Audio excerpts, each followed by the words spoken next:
Comes in, together, and understanding who your competition is, right? And sometimes people say to me, but I was comparing myself to this product, and I'm like, have you seen their storefront? They dominate this niche. You don't have a chance against them, right?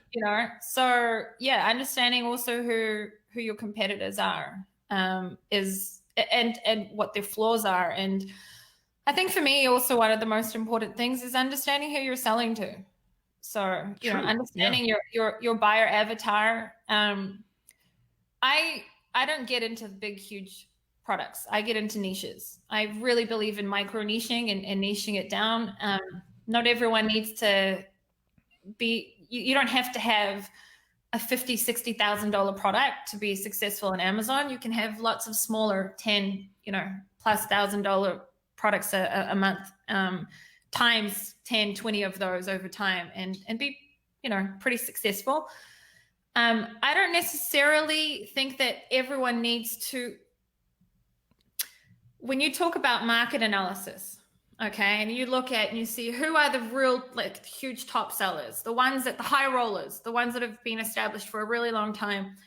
It doesn't mean that you don't have the ability to get in there. You can just find a gap within that niche. What I mean?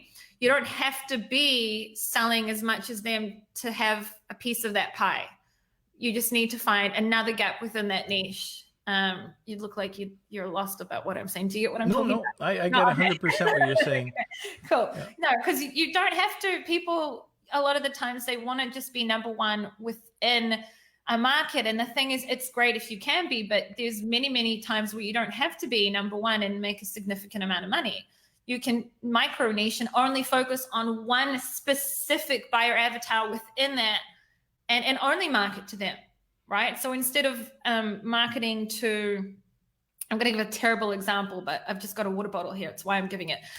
Instead of selling water bottles, just selling water bottles with unicorns on them. And then you're just going after the little girls that like the unicorns. Terrible example. Nobody sells water bottles, but now we're going to be swamped on Amazon with water bottles with unicorns. Do you ever use, every social media platform has their own trends, but Google Trends, type in your keyword and see, how the trend is for that keyword? I use keywords everywhere on Google. Keywords everywhere. Yeah. Yep.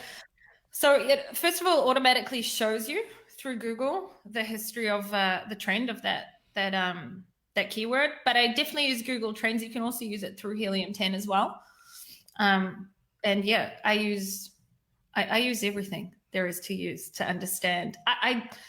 When I validate a product, I look a lot at the history of it, but a lot at what can I bring to the table that's new as well. So just because one person didn't do well within that niche doesn't mean that I can't do well. I don't know everything that they went through, what was their, you can know what kind of keywords they're going after and things like that. But just because one product may not be doing so well doesn't mean that I can't kick ass in it.